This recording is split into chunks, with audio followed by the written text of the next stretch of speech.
Imagine you are standing at a crossroads in your life. Every day feels like a repeat of the one before. You feel overwhelmed by stress, constantly juggling responsibilities, yet something inside you tells you there's more to life. The answers you're seeking seem just out of reach, but you know they are within you, waiting to be discovered. Do you ever find yourself wishing for peace, for a moment of calm amidst the noise of your day? Have you ever wondered why it feels like you are chasing happiness but it always seems to slip away? What if the key to lasting happiness, to truly transforming your life, lies not in changing your circumstances, but in changing the way you see the world? Imagine that this change could be simple, something ancient yet completely relevant today. Buddhism offers a secret that has helped millions find peace and purpose, no matter their struggles. It's not about complicated rituals or distant teachings. It's about something that can be applied in the here and now, something that could truly change the way you experience your life. Let me share an example. Picture this. You're stuck in traffic, and you feel the frustration building up inside. Now, imagine if, instead of getting angry or anxious, you took a deep breath and let the moment be as it is, without judgment. What if you could find peace, even in the middle of chaos? This is the power of the Buddhist secret, and it's available to anyone willing to try. Welcome to Wisdom Woven. In this video series, we will uncover this powerful Buddhist secret and explore how it can transform your life. So, if you're ready to find more peace, more joy, and more clarity in your daily life, you're in the right place. There are so many views on this channel, but only 0.2% of people subscribe. So please, like, comment, share, and subscribe to our channel. And don't forget to drop down your thoughts in the comments. I would love to hear what you think and how this journey is resonating with you. Let's dive into the heart of this ancient wisdom. It's time to change the way you see your world. The weight we carry, understanding the roots of suffering. Life is full of challenges. You wake up each day with a new set of tasks, some big, some small. But no matter what you're facing, there is often a weight on your shoulders, a feeling of constant pressure. It's the feeling that something is always just a little bit off, that life isn't quite what you expected it to be. This weight is not something you can easily shake off, and it doesn't go away with time or effort. In fact, it often grows heavier the more you try to outrun it. But why do we carry this weight? Why does it feel like life is constantly testing us, no matter how hard we try to succeed or find peace? To understand this, we need to look deeper at something ancient but incredibly relevant to our lives today. This understanding comes from Buddhism. Buddhism teaches us that suffering is a natural part of life, but it also offers a path to understanding and, ultimately, overcoming it. The first truth of Buddhism, called the First Noble Truth, tells us that suffering is inevitable. It's part of being human. But here's the catch. We often make it worse than it needs to be. We add to our suffering by trying to avoid it, deny it, or control it. Instead of accepting suffering as part of life, we fight against it, believing that it's something to be feared or avoided. Imagine you're carrying a heavy backpack. At first, it's manageable, but with every step, the weight gets heavier. You start to shift it around, hoping to find a more comfortable position. But it never really gets easier. It's still there, pressing down on your body. This is how we live our lives, constantly shifting our mental and emotional backpacks in search of comfort, but never really addressing the root cause of the weight we carry. The weight we feel isn't just from the challenges of life. It's the result of our attachments. We attach ourselves to things, to people, to expectations, and to ideas about how life should be. When these attachments aren't met, we feel pain. When things change, as they always do, we resist. We hold on to what we think we need, instead of letting go. This is why the suffering doesn't end. It's self-inflicted, born from our inability to accept life as it is. In Buddhism, this is referred to as dukkha, a word often translated as suffering, but it means much more. It refers to the sense of unease, dissatisfaction, or discontent that we all experience in different ways. It's not just the big things that cause dukkha, but also the small, everyday frustrations that accumulate over time. The traffic jam that leaves you irritated. The conversation that didn't go as planned. The unspoken words between you and someone you care about. These moments create an underlying discomfort that builds up. We get stuck in a cycle of wanting things to be different, and the more we want, the more we suffer. Let's go back to that backpack for a moment. Imagine that instead of just carrying it, you've also packed it with your hopes, your fears, and your judgments. You're carrying not just the physical weight, but the emotional and mental weight of your past, your regrets, your disappointments, and your unmet desires. This is the real burden we carry, our attachment to how things should be, to what we think we need to be happy. Now, This is where Buddhism offers a profound insight. The second part of the first noble truth isn't just about acknowledging that suffering exists, but about understanding why it exists. It's because of our attachments. The more we hold on to things, the more we resist change, the more we suffer. If we can learn to let go, if we can free ourselves from these attachments, then we begin to release the weight we've been carrying. But letting go is not easy. It's not something that happens overnight, and it's not something that can be achieved by simply wishing it away. Letting go requires deep understanding, and this understanding comes from the practice of mindfulness and meditation. These practices help us see the world and ourselves as we truly are, without the filters of expectation and attachment. Imagine, for a moment, that instead of clinging to everything you think you need, you could simply release it. What would happen if you stopped fighting against life's natural flow? What if you could accept that things won't always go the way you expect, and that's okay? Wouldn't it feel lighter? Wouldn't you be able to breathe a little easier? This doesn't mean giving up on life or resigning yourself to passivity. It doesn't mean that you should stop caring or stop working toward your goals. But it does mean that you stop carrying unnecessary weight, the weight of expectations, judgments, and attachments. It means you stop holding on to things that only cause you pain. Take a moment to think about your own life. What are you carrying? What attachments are weighing you down? Is it a relationship that you cling to, even when it no longer serves you? Is it a job that brings you more stress than fulfillment? Are you holding on to regrets about the past or worries about the future? These are the things that create the weight we feel. They are the cause of our suffering. By understanding this, you begin to see that you have the power to lighten your load. You don't need to carry the past with you anymore. You don't need to hold on to things that no longer bring you joy or peace. You can let go of the things that bind you to suffering, and in doing so, you can start to live more freely. The weight we carry doesn't have to define us. It doesn't have to control us.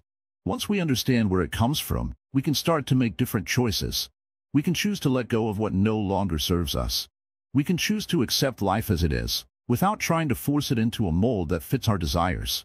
This is the first step towards liberation. As you move forward, take small steps to let go of your attachments.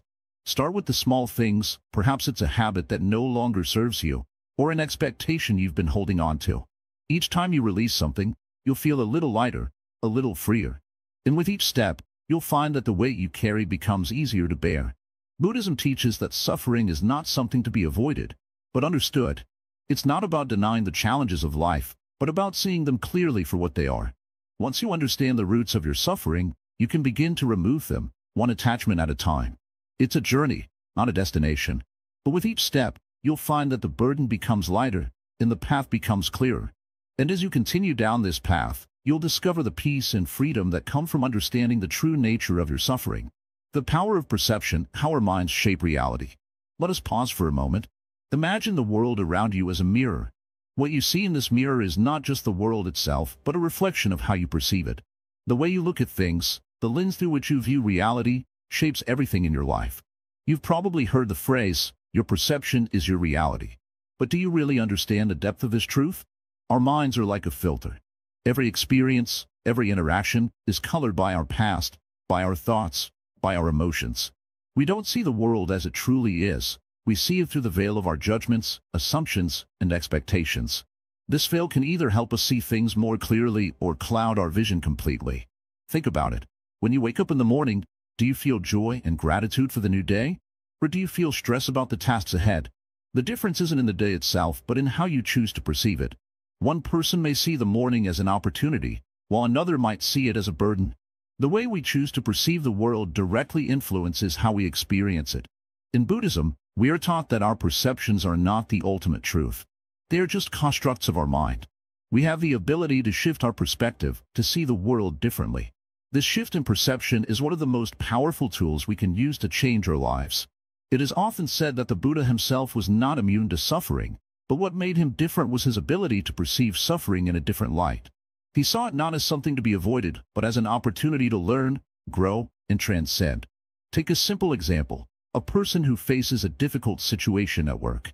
One person might see the situation as an insurmountable obstacle, while another might see it as a chance to grow and improve. The first person may feel defeated, while the second may feel empowered. The difference lies in how they perceive the situation.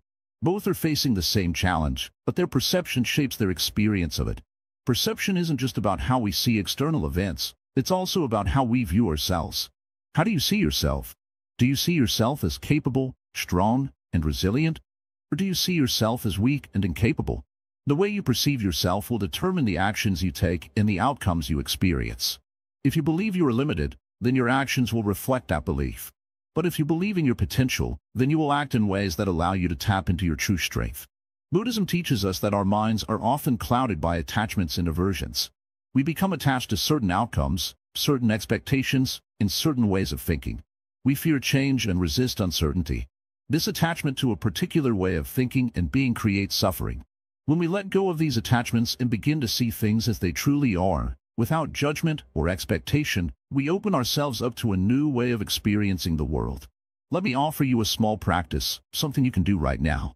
The next time you find yourself upset, stressed, or frustrated, stop for a moment and ask yourself, how am I perceiving this situation? Instead of reacting immediately, take a step back and try to see it from a different angle. What if this challenge is not a burden but an opportunity to learn?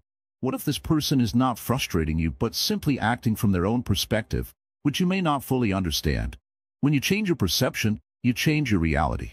This doesn't mean you are denying the challenges in your life. It means you are choosing to approach them with a new mindset, one that is open and free from the constraints of old patterns. This shift in perception can lead to greater peace, less stress, and a deeper sense of fulfillment. Sometimes, we get so caught up in our own way of thinking that we forget to see the bigger picture. Our minds become trapped in a narrow view, like looking through a small window. But when we broaden our perception, we begin to see the vastness of the world and our place within it. We realize that everything is interconnected, that our thoughts and actions ripple out and affect the world around us. In this way, Buddhism encourages us to break free from the limitations of our habitual thought patterns. It teaches us that by simply changing how we see things, we can experience life in a more expansive and enriching way. It's not about trying to control everything around us, but about cultivating the ability to respond to life with clarity, compassion, and wisdom. The Buddha said, "We are shaped by our thoughts. We become what we think." If we hold on to negative perceptions and judgments, we create suffering for ourselves. But if we choose to let go of these limiting views, we make room for something greater to emerge. We can cultivate peace within ourselves, no matter the circumstances, by choosing to see the world through a lens of kindness, understanding, and openness. So, the next time you face a difficult situation, ask yourself, what am I perceiving here? And remember, the way you choose to see the world is the way you will experience it. Perception is not just a passive reflection of the world. It is an active process that shapes your life in profound ways. Change your perception, and you change your world. This is one of the greatest gifts Buddhism offers, the power to see life as it truly is, free from the distortions of the mind. By training ourselves to see with clarity and compassion, we can transform our experience of life, leading us toward peace, happiness, and freedom. Letting go with wisdom, the art of non-attachment. In life, there is one thing that all of us are very familiar with: attachment. We attach to people, to ideas, to objects, and even to outcomes. We think that if we hold on tight enough, we can control everything around us, and in doing so, we'll secure our happiness. But have you ever noticed how this tight grip often leads to frustration, anxiety, or even pain? Attachment, in itself, is not bad. It's a natural part of being human. But the problem arises when we begin to attach ourselves too strongly to things that are fleeting, to things that are impermanent. This is where Buddhism teaches us a valuable lesson. The Buddha said, the root of suffering is attachment. When we are attached to something or someone, we tend to forget that change is the only constant in life. Everything, including our relationships, our possessions, and even our own feelings, is constantly changing. And when change happens, as it inevitably does, we often feel a sense of loss, a sense of sadness, or even anger. But what if we could learn to embrace change instead of fighting against it? What if we could let go, and in doing so, find peace? Letting go doesn't mean giving up or being indifferent. It doesn't mean that we stop caring about the people we love or the things we value. Instead, it means that we stop clinging to them as though our happiness depends on them. Letting go is about realizing that true peace comes from within, not from external circumstances. Imagine this. You are holding on to a rope, and it's tied to something heavy, maybe a weight or a burden. The more you hold on, the more tired and strained you become. But the moment you let go of the rope, you free yourself from the weight, and suddenly, you feel lighter, calmer, and more at ease.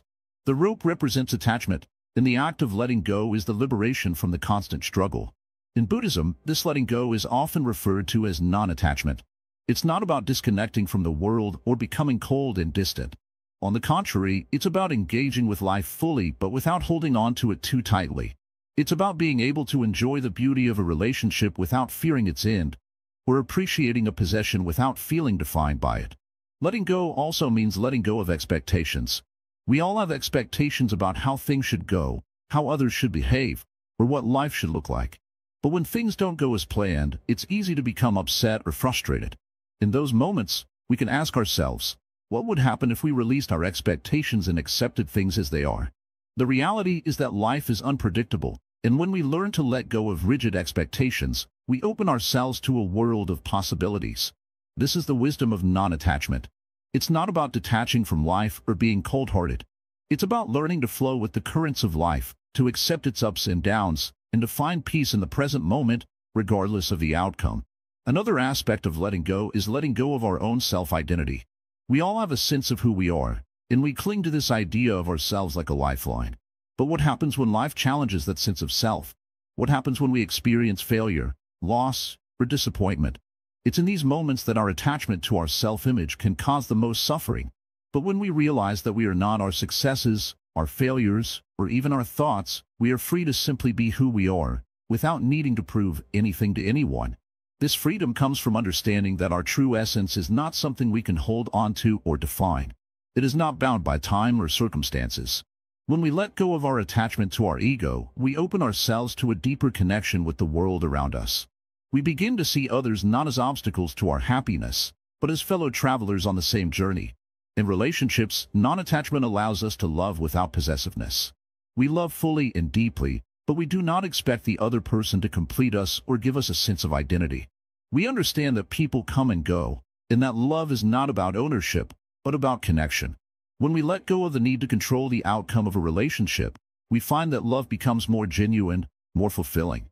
It's the same with our material possessions. We often think that our things define us or that our happiness depends on what we have. But the truth is, possessions are fleeting. They can be lost, broken, or replaced. When we let go of our attachment to things, we realize that true happiness comes not from what we own, but from how we relate to the world. Letting go also means letting go of our fears. Fear often arises from our attachment to safety, to certainty, and to control. We fear losing what we have, or not getting what we want. But when we let go of our attachment to outcomes, we can live with courage, knowing that we are capable of handling whatever life brings. The Buddha taught that fear is born from attachment, and when we learn to release that attachment, we are no longer bound by fear. This is a lifelong practice, and it's not always easy. It requires patience, awareness, and a willingness to face discomfort. But the rewards of letting go are immeasurable. When we let go of attachment, we open ourselves to the present moment. We no longer live in the past or the future. We live fully in the now. And it is in this present moment that true peace is found. The art of non-attachment is a gift that we can give ourselves, and it is a practice that we can cultivate every day. It's not about denying our feelings or pretending that we don't care. It's about finding freedom from the constant grasping, the constant need for more, and the constant fear of loss. It's about trusting that, no matter what happens, we are enough. We are whole, just as we are. In the end, letting go is not about losing anything. It's about gaining everything: peace, clarity, and freedom. When we let go of our attachments, we are no longer weighed down by the past or the future. We are free to live fully in the present, and it is in this freedom that we find true happiness. So, the next time you feel the urge to cling, to hold on, ask yourself, what would it feel like to let go? When you embrace non-attachment, you are not losing anything. Instead, you are gaining everything that truly matters. And that, my friend, is the secret to living a peaceful, fulfilled life. The quiet within, tapping into inner stillness. Life can feel like a constant storm. The noise, the rush, the never-ending cycle of thoughts and distractions, it's as if we're caught in the whirlwind of it all. Yet, deep inside, there is a quiet place, a stillness that we can return to, no matter how chaotic the world around us may be. This stillness is not just a fleeting moment of calm, it is a profound state of being, one that offers peace, clarity, and a deeper connection with ourselves. The problem is, we often don't know how to access this inner peace.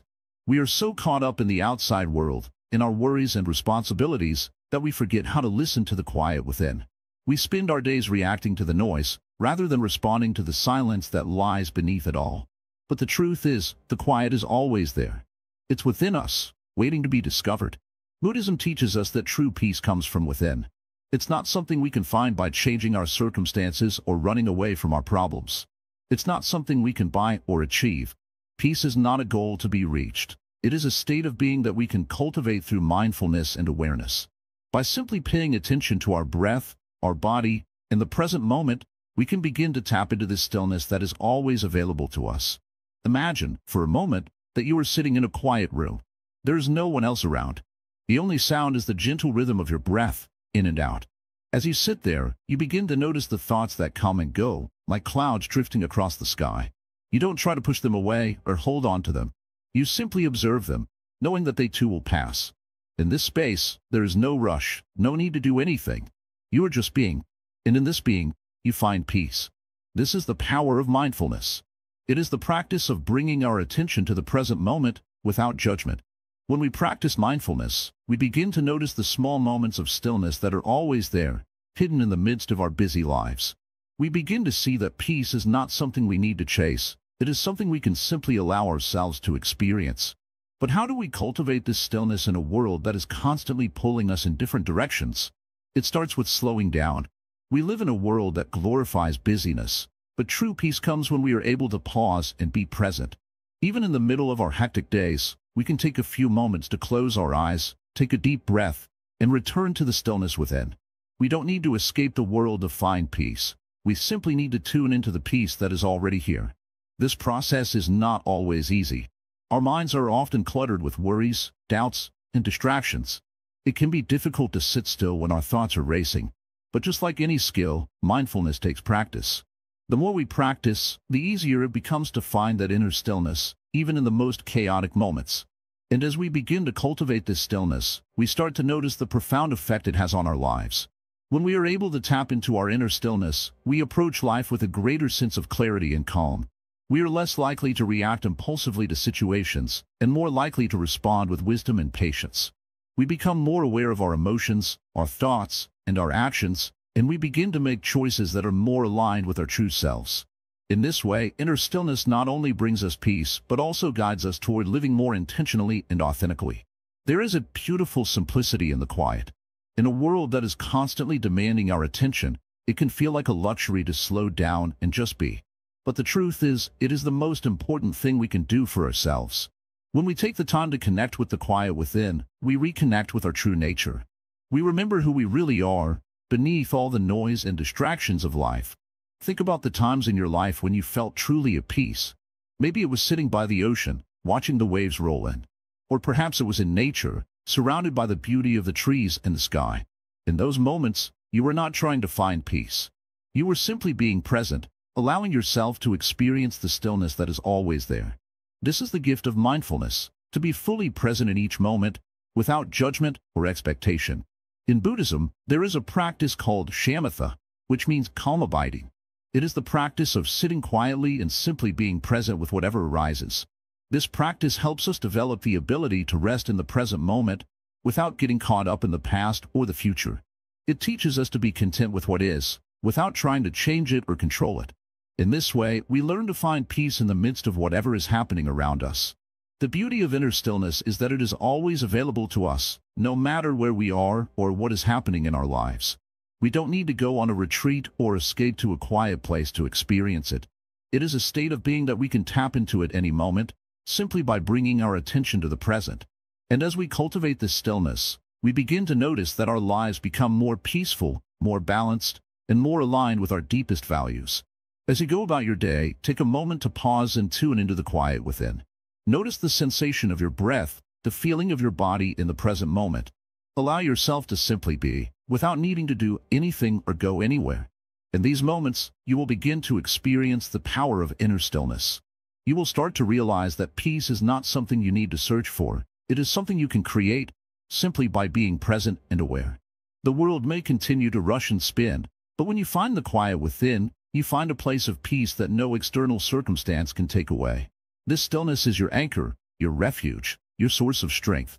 And as you continue to practice, you will discover that the more you return to the quiet, the more the noise of the world fades away, leaving you with a deep sense of calm and clarity.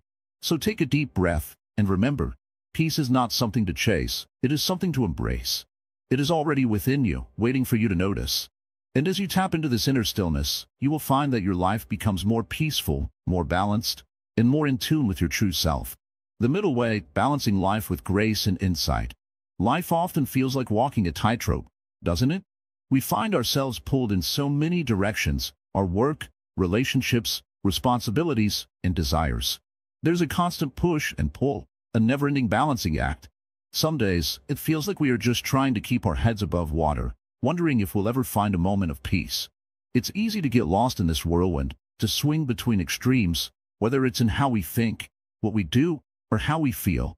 But what if I told you that there's a way to stop this cycle, to step away from the extremes, and find a place of balance? This is where the Buddhist concept of the middle way comes in. The middle way isn't about being stuck in the middle of two opposing sides. It's not about living a life of compromise or dullness.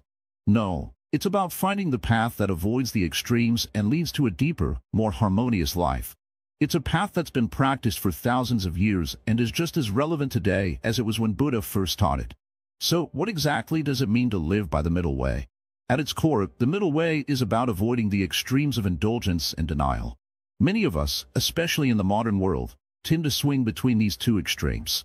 We may give in to overindulgence, eating too much, working too hard, spending beyond our means, or getting caught up in endless distractions. On the other hand, we may also fall into a form of denial, pushing ourselves too hard, overexerting without rest, or feeling that we need to be constantly busy in order to prove our worth. Living by the middle way means finding balance in all areas of life. It's not about avoiding pleasure, but rather about enjoying life without attachment. It's not about denying yourself comfort, but finding joy in simplicity. Buddha didn't teach us to abandon our desires, but to recognize them without letting them control us. It's about seeing the value in everything, whether it's a moment of joy or a challenge, and approaching life with a sense of ease and openness, rather than struggle. This middle path doesn't mean that we will never face difficulties. In fact, life will always have its ups and downs. What it does mean, however, is that we learn how to approach those difficulties with grace. We stop reacting out of habit or emotion and instead respond with clarity and wisdom. We learn to deal with life's challenges not by resisting them, but by accepting them as part of the flow, knowing that they too are temporary. Take, for example, a simple act like eating. For many people, eating can be an act of indulgence, where they consume food mindlessly, overeating without thought or consideration. On the other hand, some people may deprive themselves of food, thinking that denying themselves pleasure will lead to greater peace. But the middle way asks us to approach eating, and all acts of life, in a way that is mindful, aware, and balanced. When we eat, we do so with intention, appreciating the food, savoring it, and eating just enough to nourish our body, without excess. It's not about restriction or indulgence, but about finding harmony. Another example can be seen in how we approach our work. Some people are driven by ambition, constantly pushing themselves to achieve more, never feeling satisfied with what they have. Others may avoid work altogether, giving in to procrastination or fear. But the middle way teaches us that there is a third path, one that recognizes the importance of effort without burning out. It's about working with intention, taking time to rest when needed, and remembering that we don't need to be constantly doing to be valuable. This idea of balance extends to our emotional lives as well. Often, we feel pulled between extreme emotions, either feeling too much or too little. At times, we can feel overwhelmed by sadness or joy, fear or excitement, anger or love. The middle way teaches us to observe our emotions without getting swept away by them. We learn to notice what we are feeling, without becoming consumed by it. By doing so, we create space between ourselves and our emotions, allowing us to respond with understanding rather than reaction. Buddha's teachings emphasize that suffering arises when we cling to extremes. When we try to hold on to one thing and push away another, we create inner conflict. By finding the middle way, we stop the cycle of craving and aversion, and in doing so, we open ourselves to a life of peace. The beauty of the middle way is that it's not a destination, it's a way of being, a continual practice of finding balance in each moment. Think about how often we swing between the desire for success and the fear of failure. We either obsess over getting ahead or avoid taking risks because we're afraid of falling short. The middle way tells us to take action without clinging to outcomes. It teaches us to try our best, but to let go of the need for control. We do what we can, and then we release the result, trusting that life will unfold as it should. The practice of the middle way is, in many ways, a journey back to ourselves. It's about shedding the layers of conditioning and expectation, and rediscovering the simple truth that we don't need to be extreme in any way to be happy. We don't need to be constantly chasing something more, because everything we need is already here, within us. By living this way, we stop running from ourselves and, instead, we learn to embrace who we are, just as we are. What's important to remember is that the middle way isn't something you master once and then forget. It's not a quick fix or a one-time achievement. It's a lifelong practice, one that we must return to over and over again, especially as life changes. In each moment, we have the opportunity to practice balance, whether it's in our relationships, in our work, or in how we care for ourselves. It's a dance, not a destination. You may find that, at first, living the middle way feels unnatural. It might feel uncomfortable to let go of old habits or beliefs that have kept you in extremes for so long. But, over time, the practice becomes second nature. You begin to see the world with a clearer lens, free from the fog of constant desire and avoidance. You become more connected to yourself and to the world around you. So, how do we begin? Start by noticing when you're leaning too far to one side. Pay attention to when you're overindulging or over-restraining. In those moments, ask yourself, how can I find balance here? How can I let go of the extremes and find a middle path? The more you practice this, the more you will discover that the middle way isn't a burden, it's a gift. It allows you to live with more freedom, more peace, and more clarity. The middle way is not just about making better choices, it's about transforming the way we experience life. It's about seeing that we don't need to swing from one extreme to another in order to be happy. Instead, we can live with wisdom, balance, and grace, and in doing so, we allow life to flow naturally and effortlessly. It's about finding harmony in the chaos and peace in the storm. This is the path of the middle way, and it can change your life, one balanced step at a time. The mirror of mindfulness, seeing ourselves clearly. In the stillness of the present moment, there is a mirror that reflects our true selves. This mirror is mindfulness. But how often do we truly see ourselves for who we are? We are so caught up in the rush of life, the endless thoughts, the worries, the fears, and the distractions, that we forget to take a step back and truly look within. We are so focused on the external world, what others think, what we must do next, the demands of the day, that we neglect to observe the most important thing, ourselves. Mindfulness is the key to seeing ourselves clearly. It is the practice of being fully present, of observing our thoughts, emotions, and actions without judgment. It is a mirror that reflects not just our actions, but the very essence of our being. When we practice mindfulness, we learn to step outside of the constant stream of thoughts and simply be. We begin to notice the subtle patterns in our minds, the way we react to certain situations, the stories we tell ourselves about who we are and what we can do. Most of us live in a state of autopilot. We react to the world based on past experiences, old habits, and unexamined beliefs. We don't stop to question why we react the way we do, or whether our reactions are serving us. We don't look closely enough at our thoughts and emotions to see how they shape our reality. Mindfulness asks us to stop, to slow down, and to look at these thoughts and emotions with a fresh perspective. Think about it for a moment. How many times have you gotten angry at someone, only to realize later that your anger was based on a misunderstanding or an old grudge that no longer served you? How many times have you been frustrated, only to realize that the frustration came from within, not from the situation at hand? Mindfulness is the tool that allows us to see through these layers, to recognize the thoughts and emotions that are driving our actions, and to make more conscious choices. When we practice mindfulness, we begin to see that our thoughts are not who we are. We are not our fears, our anxieties, or our judgments.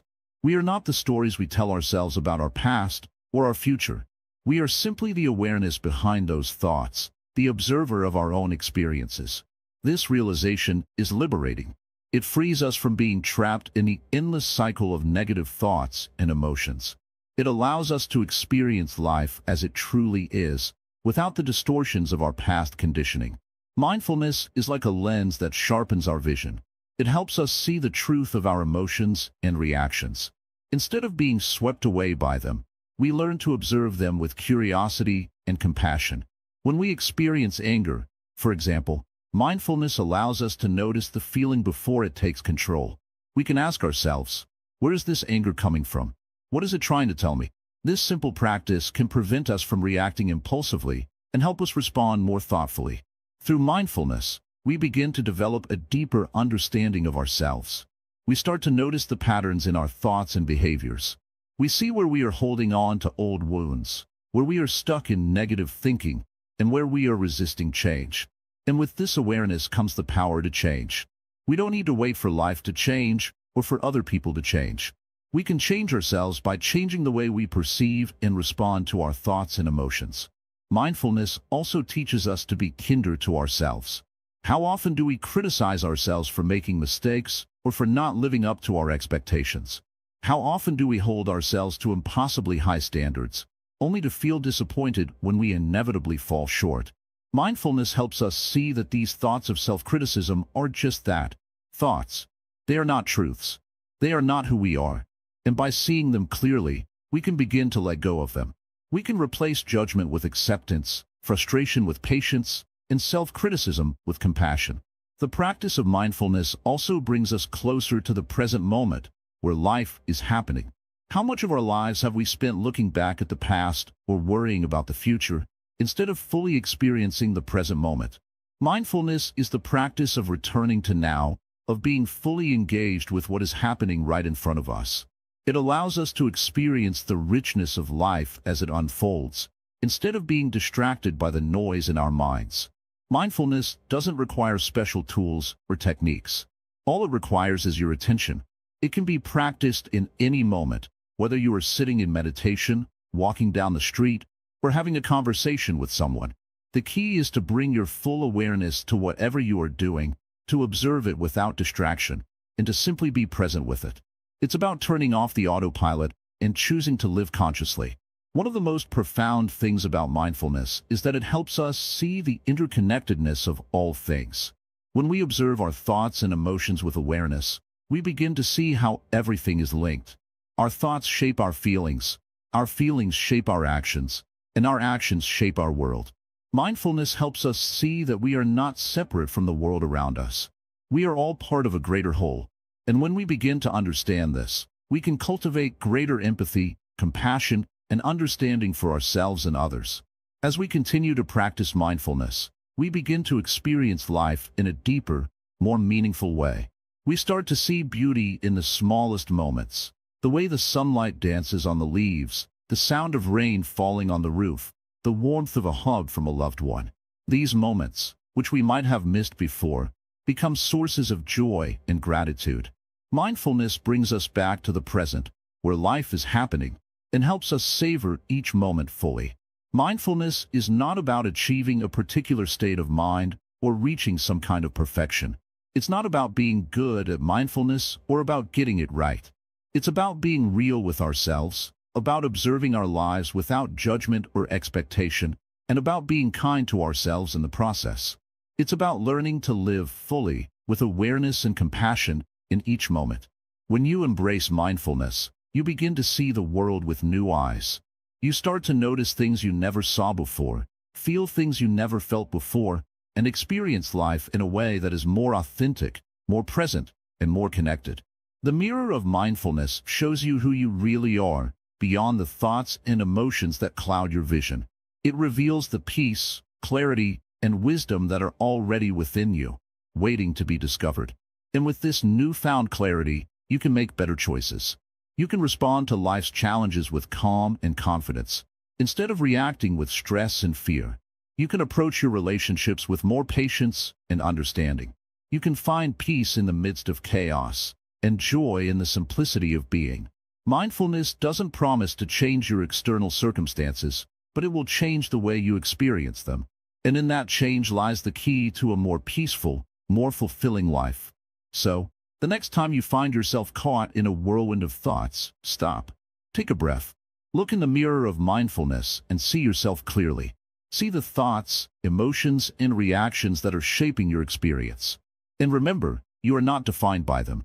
You are the awareness behind them, and that awareness has the power to transform your life.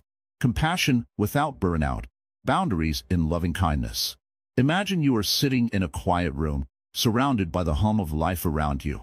You're tired, drained, perhaps even a little overwhelmed. Your heart wants to help, to give, to be there for others, but your energy is fading, and you begin to wonder, how can I continue to offer love and compassion when I feel so empty myself?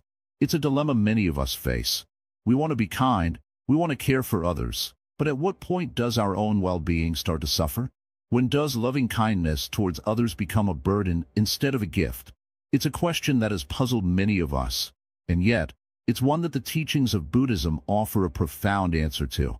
Buddhism teaches that compassion is essential to living a meaningful life, but it also warns us of something we often overlook. Without boundaries, our compassion can quickly turn into burnout. It's not enough just to offer kindness to others. It's equally important to show kindness to ourselves. The Buddha himself taught the importance of self-care, not out of selfishness, but out of the understanding that we cannot pour from an empty cup. The truth is, compassion without boundaries can do more harm than good. It can lead to feelings of resentment, frustration, and eventually, exhaustion. When we give too much of ourselves without replenishing our own energy, we start to feel overwhelmed, as if we are constantly giving and never receiving. And in that state, the love and compassion we offer others begin to lose their genuine warmth. Instead of being a source of joy, it becomes a duty, a heavy burden we feel we have to carry. So, how do we offer compassion without losing ourselves in the process? The answer lies in balance.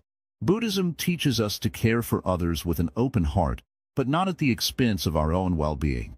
We must learn to recognize our limits, to say no when we need to, and to take time for ourselves to recharge. It's like when you're on an airplane. The flight attendants always remind you to put on your own oxygen mask first before assisting others. Why? Because if you don't take care of yourself first, you won't have the strength to help anyone else. It's the same with compassion. If we don't take time to nurture ourselves, we will eventually run out of energy to help others. Setting boundaries doesn't mean we are being unkind or selfish. In fact, it's an act of compassion towards ourselves and those around us. When we take care of ourselves, we are better equipped to offer love and support to others. Boundaries allow us to maintain our peace and energy so that our compassion remains genuine and powerful. One of the most beautiful teachings of Buddhism is the idea of metta, or loving kindness. It's the practice of sending love and compassion to all beings, without exception. But there's a key part of this practice that many overlook: the importance of directing that loving kindness inward as well. We often find it easy to extend compassion to others, but we forget to show it to ourselves. We are often our own harshest critics, pushing ourselves to the limit without a second thought. But the Buddhist teachings remind us that self-compassion is just as important as compassion for others.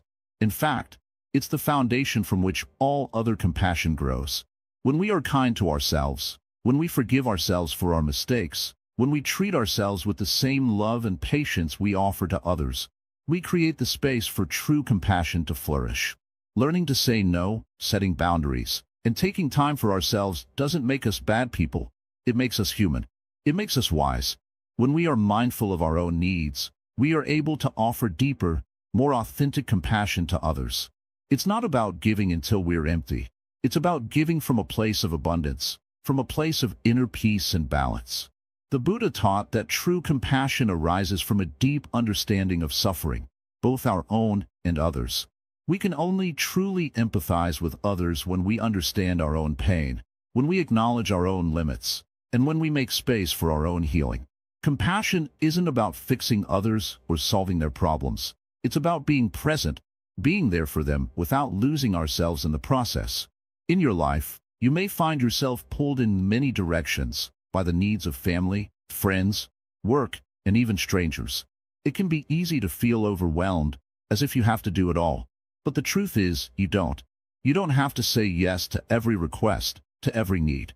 You don't have to give everything you have to everyone around you. It's okay to put yourself first when you need to, and it's okay to recognize that your energy and time are limited. The key to sustainable compassion is knowing that you can still love and care for others, even when you set boundaries. In fact, it's often the only way to offer the most effective help. When you are at peace with yourself, when you are balanced and grounded, you become a beacon of light for others. Your compassion becomes a source of strength, not a drain. It's important to remember that compassion is not about sacrificing your happiness or well-being for the sake of others. It's about offering love from a place of inner peace, where you are whole, where you are not running on empty. When you give from this place, your love is limitless, it's untainted, and it's healing. In your daily life, take moments to check in with yourself. Ask yourself, am I taking care of myself? Am I respecting my own limits? Am I giving from a place of balance? Or am I running on fumes? If you find yourself feeling drained, it's a sign that you need to take a step back and nourish yourself. Remember, compassion isn't just about what you do for others. It's about how you treat yourself. It's about creating a life where you can give freely, without fear of burning out, because you are rooted in self-care, in balance, and in love. The more you nurture yourself, the more you have to give, and the more your compassion will grow. So, take a deep breath. Recognize your worth. Honor your boundaries. And remember, compassion is not a race, and there's no finish line. It's a lifelong practice, one that starts with you and radiates out to the world. Living the Dharma daily, wisdom in ordinary life. When we talk about living the Dharma, it's easy to imagine grand spiritual practices or distant, perfect moments where everything aligns and we feel at peace. But the truth is, Dharma is not just something we practice in the quiet of meditation or in a temple. Dharma is a way of living, a way of being in the world, right here, right now. It's in the way you breathe, the way you interact with others, the way you approach the challenges of your day. And it's a path that can guide you through even the busiest, most chaotic moments of your life. Many people think that spiritual growth means leaving behind a real world. They believe they have to isolate themselves, give up their possessions, or follow rigid rules. But Buddhism teaches us that the true path of wisdom is about finding peace and clarity in the midst of our everyday lives. It's not about escaping from the world, but learning to engage with it more deeply, more wisely. Consider your daily routine. You wake up, perhaps tired, and begin your day with the usual tasks, getting ready, eating breakfast, getting to work. These moments might seem ordinary, even boring. But what if you could infuse each moment with mindfulness? What if you could bring a sense of presence and awareness to every action you take, no matter how small? You might be washing your dishes, feeling the warm water, focusing on the simple task at hand, or you might be listening to someone speak, really hearing them without thinking of your own response or judgment. These small, simple actions are not separate from your spiritual life. They are your spiritual life. Living the Dharma is about understanding that each moment, no matter how mundane, is an opportunity to practice. When we approach our daily tasks with mindfulness, we begin to see the beauty and depth in the most ordinary things. We stop rushing through life, always looking for the next thing, and we begin to embrace what is in front of us. This is where true peace comes from, not in the future, not in some ideal place, but in the present moment. One of the most powerful lessons Buddhism offers is the idea of non-attachment.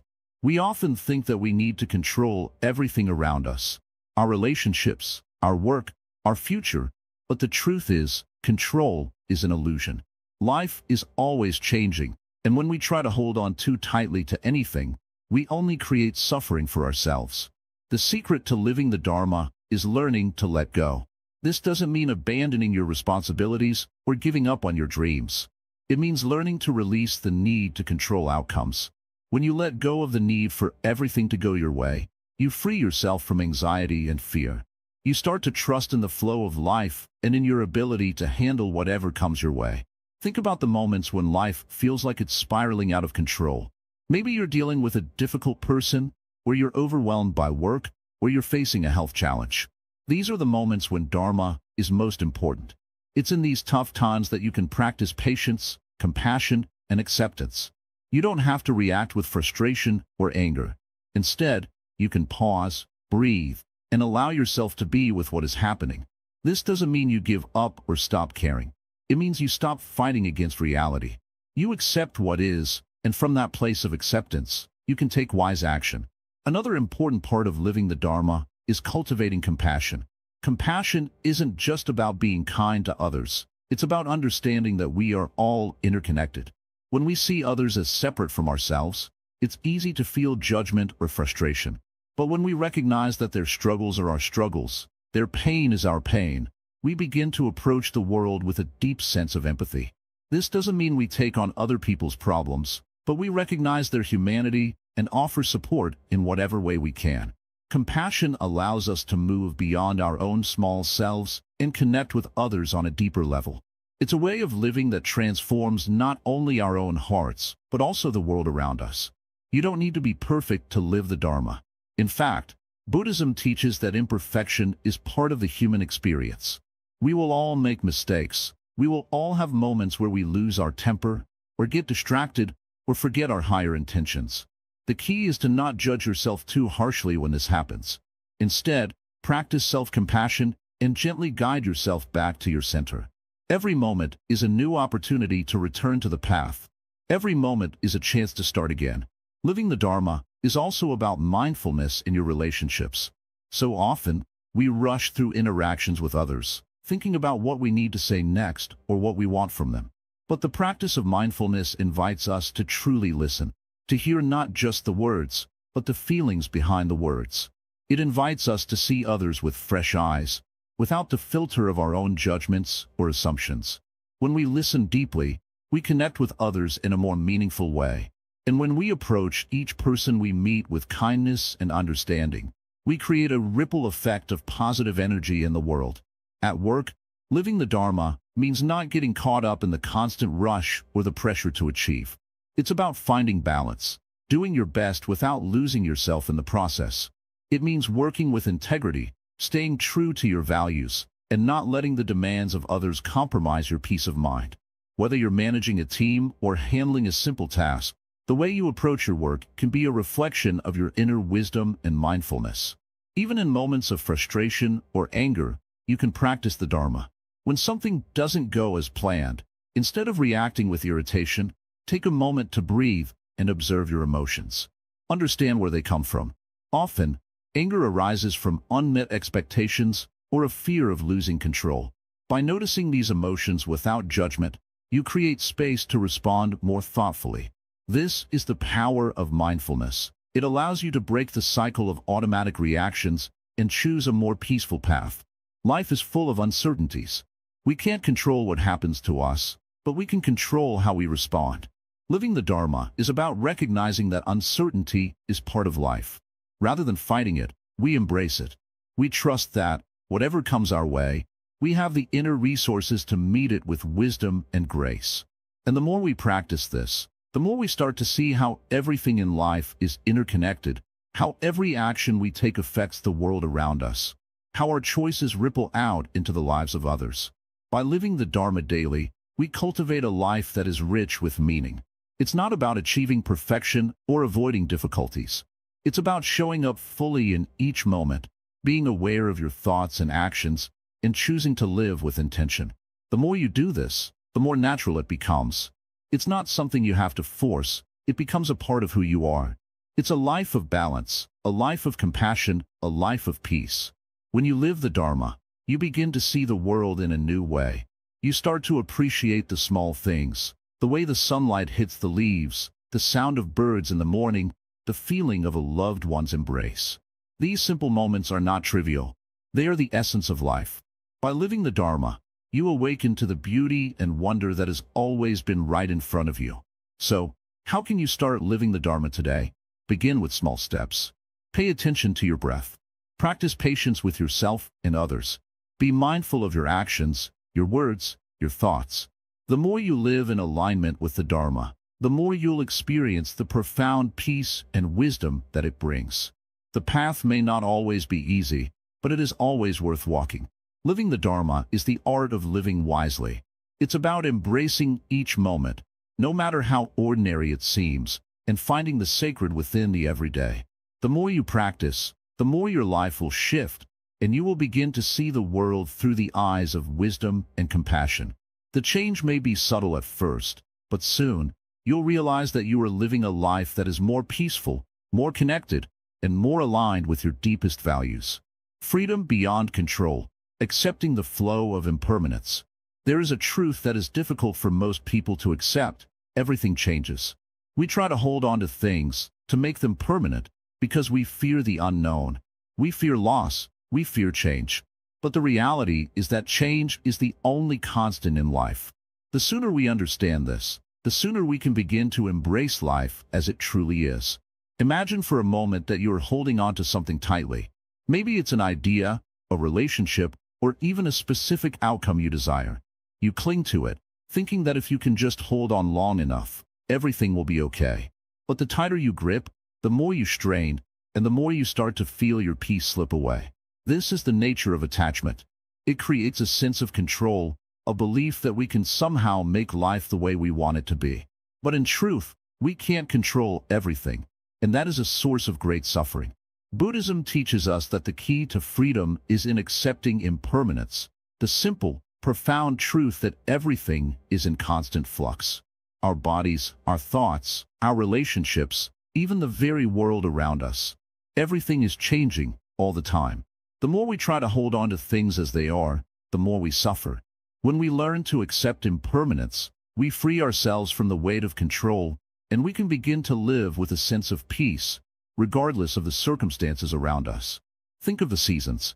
They change without hesitation, and each one has its beauty. The crispness of autumn, the cold stillness of winter, the rebirth of spring, and the warmth of summer, all come and go, each serving its purpose. If we try to stop the seasons from changing, we would be fighting nature itself. Just like the seasons, life unfolds in its own time, and all we can do is allow it to happen. When we accept this flow of change, we start to see that nothing is truly lost. Everything we experience, the good and the bad, is part of a larger, interconnected web. Our lives are like rivers flowing toward the ocean. Along the way, there are rocks, sharp bends, and obstacles. At times, the water might be calm. At other times, it may rush violently. But through it all, the river keeps flowing toward its destination. Just like the river, we too are moving through life, sometimes calmly, sometimes turbulently, but always forward. The more we fight against the natural flow of life, the more we cause ourselves pain.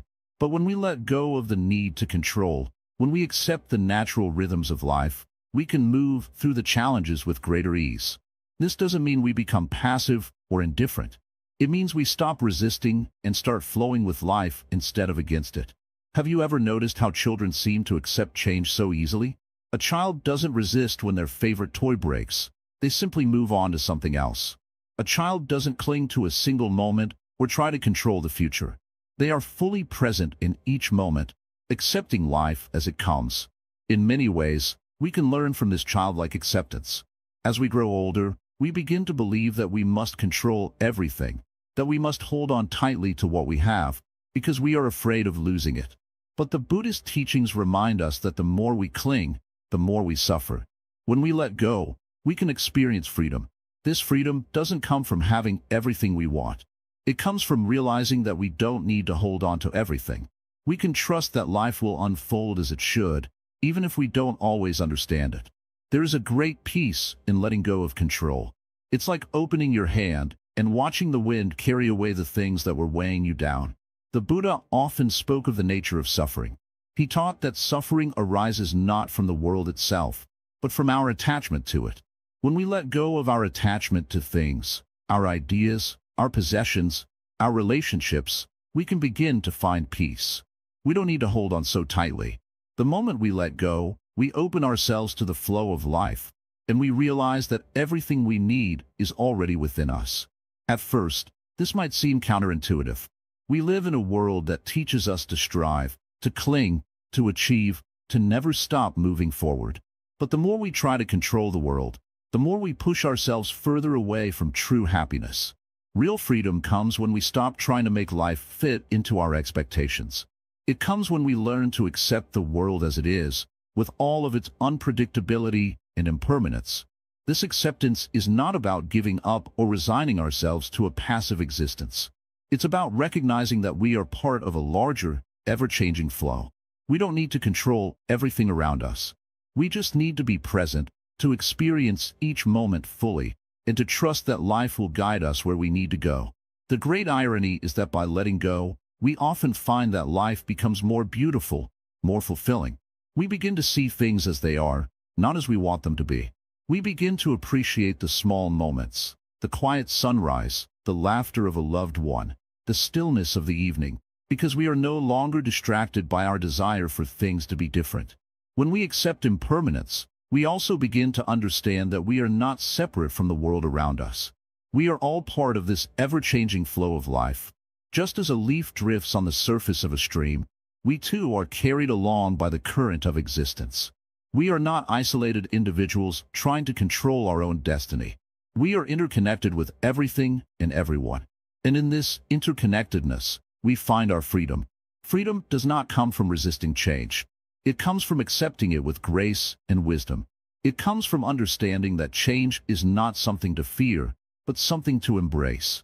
When we let go of our need to control, we find that we can move through life with a sense of ease, trust, and deep peace. The practice of accepting impermanence is not something we can do once and forget about. It is a lifelong journey, but each step we take toward accepting the flow of life brings us closer to freedom. It is in these small moments of acceptance that we begin to experience the true beauty of life. So, take a deep breath and let go of whatever you are clinging to. Trust that everything is unfolding as it should, and that you are exactly where you need to be. The more you accept impermanence, the more you will find peace, freedom, and joy in the ever-changing dance of life. A new way forward, embodying the secret, living the change. The journey we've taken together, exploring the profound secrets of Buddhism, has been one of deep reflection and growth. If you stayed with me this far, I believe something within you is shifting. You've already begun the process of transformation. You've learned about the Buddhist way of seeing the world, of understanding suffering, and of embracing the present moment with awareness.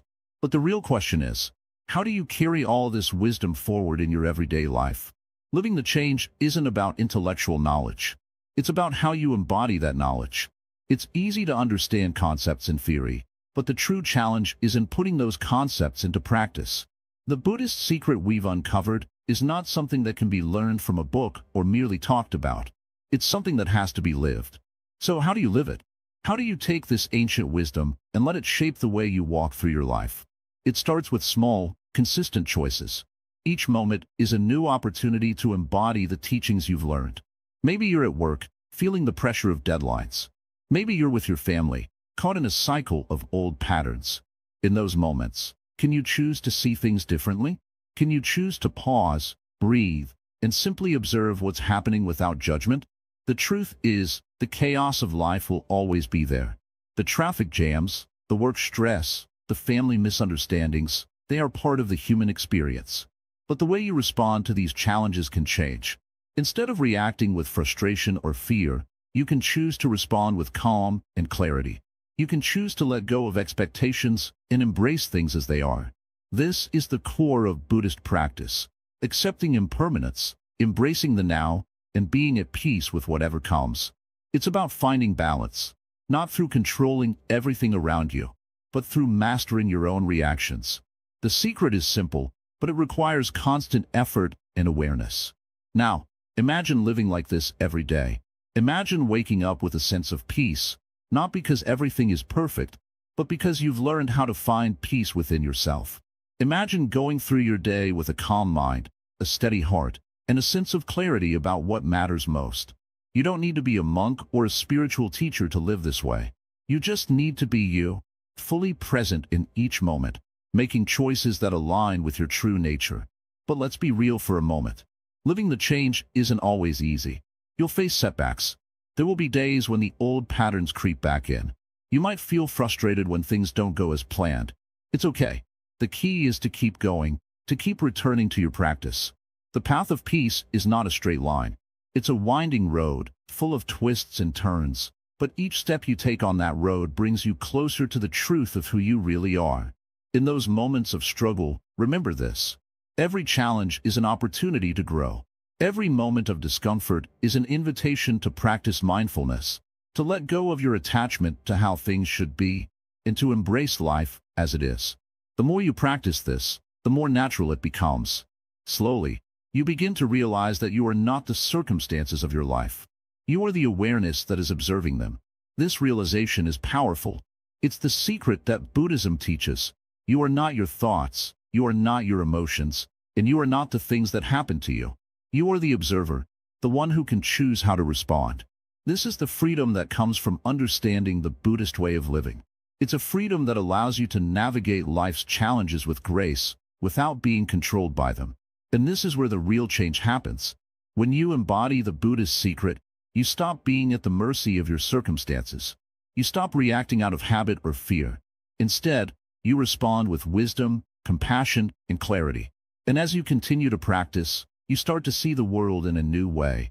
You begin to realize that the suffering you once felt was not caused by the world outside you, but by your own attachments, judgments, and expectations. So how do you live the change? It's simple. It's about practicing every day. It's about remembering that you are in control of how you respond to life. It's about taking one step at a time and choosing peace, no matter what comes your way. And over time, you'll find that peace becomes your natural state, your default response. You won't need to try so hard anymore, because living in alignment with this wisdom will be as effortless as breathing. As we come to the end of this journey together, I want you to remember one thing. This is not the end. It's just the beginning. The Buddhist secret we've uncovered is not something you can finish or complete. It's something you continue to explore, to deepen, and to live every day. The more you practice, the more you'll understand. The more you understand, the more you'll experience peace, love, and joy in every corner of your life. Thank you for being with me on this journey. I encourage you to take what you've learned and put it into practice. I believe in your ability to change your life, to embody this wisdom, and to create a world of peace and compassion around you. Remember, the path is always open. It's up to you to walk it.